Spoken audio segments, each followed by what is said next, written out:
Jemaat Tuhan, selamat berjumpa di dalam Sapa Jemaat. Siang hari ini kita bersama-sama merenungkan firman Tuhan dari Amsal 27 ayat 17 berbunyi demikian.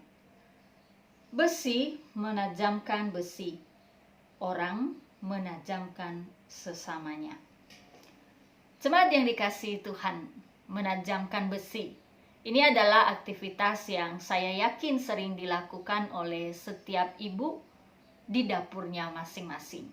Ketika kita menemukan pisau dapur yang tumpul, kita akan segera menggeseknya dengan besi yang lain yang kita sebut sebagai alat penajam pisau. Hal ini harus dilakukan karena jika tidak, pisau tidak dapat melakukan tugasnya dengan baik. Jika dia dipaksakan digunakan, maka dia dapat merusak apapun yang dipotongnya. Apakah itu sayur atau juga lauk pauk yang lain. Nah, peristiwa saling bergesek adalah peristiwa yang dimaknai oleh Amsal di dalam kehidupan manusia. Dia berkata bahwa manusia yang saling bergesek seperti besi yang saling bergesek itu sesungguhnya bertujuan menajamkan manusia itu sendiri. Ketika mendengar hal ini, pertama-tama kita pasti bertanya bagaimana mungkin itu terjadi.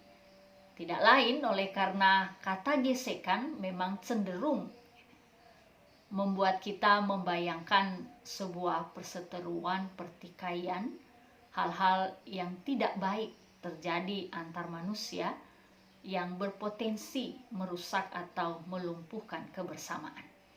Akan tetapi di mata penulis Amsal, dia justru berkata tidak. Sebenarnya itu bertujuan membuat manusia itu sendiri menjadi lebih tajam, tepatnya kembali kepada fungsinya yang semula. Saya merenungkan bagian ini Bapak Ibu dan saya menemukan kebenarannya. Ya, sesungguhnya ketika kita bergesek dengan sesama kita manusia, di dalam peristiwa itu sering sekali Allah sesungguhnya sedang membentuk kita secara pribadi. Bukan hanya kita tetapi juga orang yang bergesek dengan kita. Dia sedang memurnikan hati kita dan mempertanyakan sejauh mana gesekan ini dapat kita respon, dapat kita maknai di dalam takut akan Dia.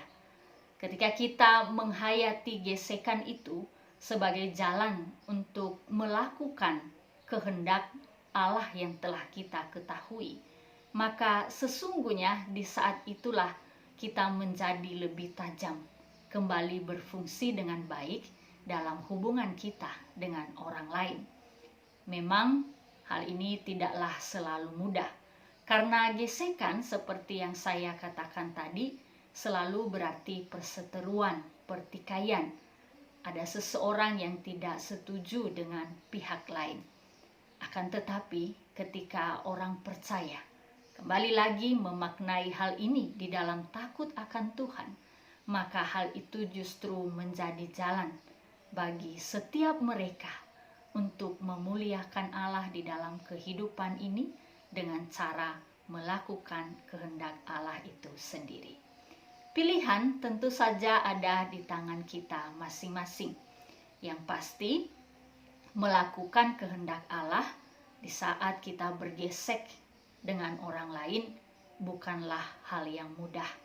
Diperlukan kerendahan hati dan kesediaan dibentuk oleh Allah sendiri. Terkadang di dalam gesekan itu Allah menginginkan kita saling mengampuni, kita mengoreksi diri kita sendiri. Bahkan kita juga bersedia berkata bahwa orang lain benar, dan karena itu kita harus minta maaf.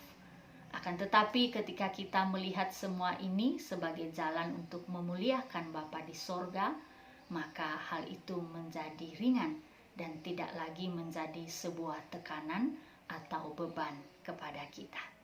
Kita tidak dapat menghindari gesekan. Setiap kita yang hidup bersama dengan orang lain, kita akan mengalami hal ini. Bahkan pertama-tama dengan anggota keluarga yang kita kasihi. Firman Tuhan berkata, sesungguhnya itu menajamkan kita. Marilah kita memaknainya di dalam takut akan Tuhan. Bersama-sama kita berdoa, kita pejamkan mata kita. Ya Tuhan, terima kasih untuk setiap orang yang Engkau berikan di sekelilingku. Perjalanan kami tidak selalu menyenangkan Engkau ya Tuhan. Ketika kami berbeda pendapat, kami bertikai dan kami berseteru. Akan tetapi pada akhirnya kami menyadari, kami diingatkan oleh firman-Mu yang kudus, bahwa semua itu bertujuan untuk menajamkan kami, seperti pisau yang dikembalikan kepada fungsinya. Ya, sesungguhnya fungsi kami tidak lain adalah memuliakan Engkau dalam hidup kami. Karena itu Tuhan, tolonglah kami. Kiranya setiap gesekan yang kami alami dan sesama kami dalam hidup ini dapat kami maknai, kami respon di dalam takut akan Engkau. Di dalam nama-Mu yang kudus kami berdoa. Amin. Jemaat Tuhan, selamat melanjutkan aktivitas hari ini. Saya berdoa Bapak Ibu selalu dalam perlindungan Tuhan dan tetap bersukacita mengerjakan setiap hal yang Dia percayakan kepada kita. Amin.